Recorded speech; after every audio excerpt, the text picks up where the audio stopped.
asobanukirwa umuti wa cotrimoxazole. Cotrimoxazole ni uruvange rw'imiti ibiri, ikaba ikoreshwa mu kuvura indwara ziterwa na bagiteri. Iyo miti irimo umuti witwa sulfamexazole ndetse n'umuti witwa trimethoprim.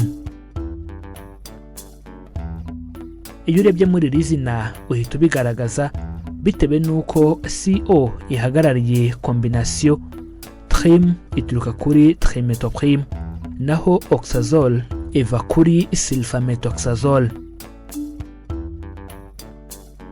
Mu gushaka izina ry'imiti ikomatanyije hafatwa inyuguti zibanza kuri umwe n'inyuguti zisoza ku wundi, cyangwa izibanza kuri wose cyangwa se kuri umwe gusa.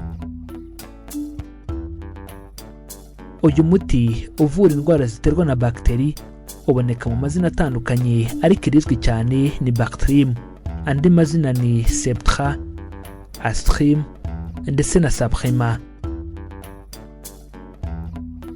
Uyu muti uboneka ari ibinini cyangwa umuti w'ikivuguto uhabwa abana, cyangwa umuti w'amazi uterwa mu mitsi y'umurwayi. Reka tumenye uburyo uyu muti ukoreshwa ku murwayi wa bagiteri. Uyu muti uvura indwara ziterwa na bagiteri uboneka mu buryo butatu butandukanye, harimo ibinini, umuti w'ikivuguto ndetse n'uw'amazi. Umuti w'ibinini byo kunywa uboneka ari miligarama 240, miligarama 480 ndetse na miligarama 960. Ku rundi ruhande umuti w'ikivuguto uboneka ari miligarama 240 zihwanye na mililitiro 5, ndetse n'umuti w'amazi uterwa mu mitsi hakoreshejwe inshinge. Ku bantu bakuru uyu muti ni ugukoresha ibinini bibiri bya miligarama 480 cyangwa ikinini kimwe cya miligarama 960 inshuro ebyiri ku munsi, bigakorwa buri masaha 12.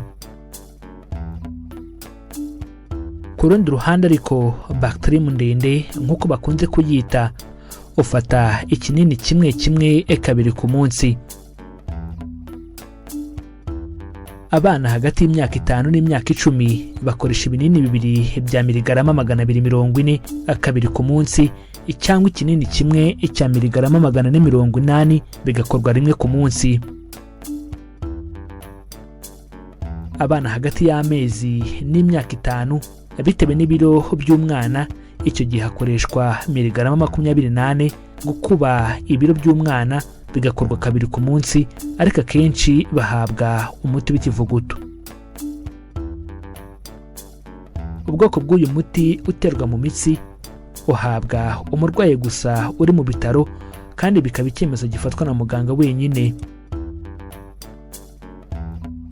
Uyu muti ufatwa kuva ku minsi 5 kugeza ku minsi 10 bitewe n'uburemere bw'indwara, ariko ibi ubitegekwa na muganga. Reka dukomeze tumenya igihe uyu muti ukoreshwa. Uyu muti ukoreshwa mu kuvura ubwandu bwatewe na bagiteri nka angine, umusonga, inkorora itanga igikororwa, umutezi, typhoid, ubwandu bwavuye mu byo wariye, intoxication alimentaire, cholera. Uyu muti kandi unahabwa abantu babana n'ubwandu bwa sida mu kubakingira izindi ndwara z'ibyuririzi zituruka kuri bagiteri. Uyu muti uwuhabwa ari uko muganga yagusuzumye agasanga ufite indwara yavurwa nawo, kandi ntugomba kuwigurira muri farumasi. Reka dukomeze tumenya ingaruka zishobora gukomoka kuri uyu muti. Uyu muti ushobora gutera ibibazo birimo kwishimagura, kokera mu muhogo, guhitwa bikabije, inkorora ndetse no guhumeka insigane. Mu gihe bikubayeho usabwe guhita uhagarika uyu muti, ahubwo ukihutira kugana kwa muganga. Reka dukomeze tumenya ibintu byo kwitondera kuri uyu muti. uyu muti uvura bagiteri ntibyemewe kuwuha umwana ufite munsi y'ukwezi kumwe. Mu gihe umuntu asanzwe arwara umwijima n'impyiko nawe ntiyemerewe kuwukoresha. Uyu muti kandi ntibyemewe kuwuvanga n'ubundi bwoko bw'umuti burimo methotrexate kimwe na phenytoin. Ntibyemewe kandi kuvanga uyu muti n'indi miti ivura ububyimbe n'ububabare nka aspirin, diclofenac na ibuprofen. Umugore ufite inda nkuru nawe ntiyemerewe gukoresha uyu muti keretse gusa abyemerewe na muganga. Umwana wavutse atuzuye kandi afite ibiro bike nawe ntiyemerewe guhabwa uyu muti keretse gusa abyemerewe na muganga. Umurwayi uri gukoresha uyu muti agomba gufata ibyo kunywa cyane kugira ngo abashe gufashwa nawo. Reka tubibutse ko ushobora kongera gukurikira iki kiganiro kugira ngo usobanukirwe neza kandi ugirirwe akamaro n'ibi tumaze kubaganirizaho. Reka tubibutse ko dukora ibi biganiro tugamije guhugurana no gusangizanya ubumenyi ku ndwara abantu turwara, imiti ivura ubwoko bwose bw'indwara ndetse n'ibiribwa bikungahaye ku ntungamubiri zifitiye akamaro umubiri wacu.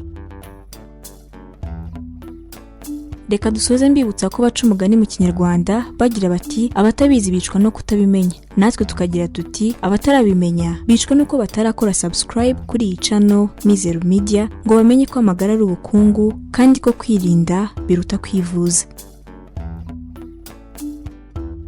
Niba utarabikora nyabuneka kandi subscribe kandi ukande kuri iyo nzogera byegeranye kuko nibwo buryo bwonyine rukumbi buzagufasha kubona ibindi biganiro tubategurira.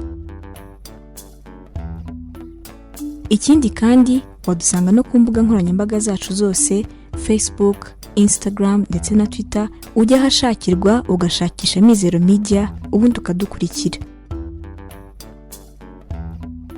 Kudusangiza ibitekerezo byanyu ni ingenzi cyane. Bityo ubaye hari icyo wifuza kutubaza, hari icyo wifuza kudusobanuza cyangwa hari icyo wifuza kutwunganira kuri iyi ngingo ndetse n'izindi twabagejejeho, nyabuneka twandikira muri comments hano kuri iyi channel. Mu gihe wakunze ikiganiro twabagejejeho kanda like ubundi ntiwihererane ubu butumwa, ukoreshe ya ubisangiza inshuti n'abavandimwe bawe kugira ngo nabo basobanukirwe uburyo bwo kubungabunga amagara yabo.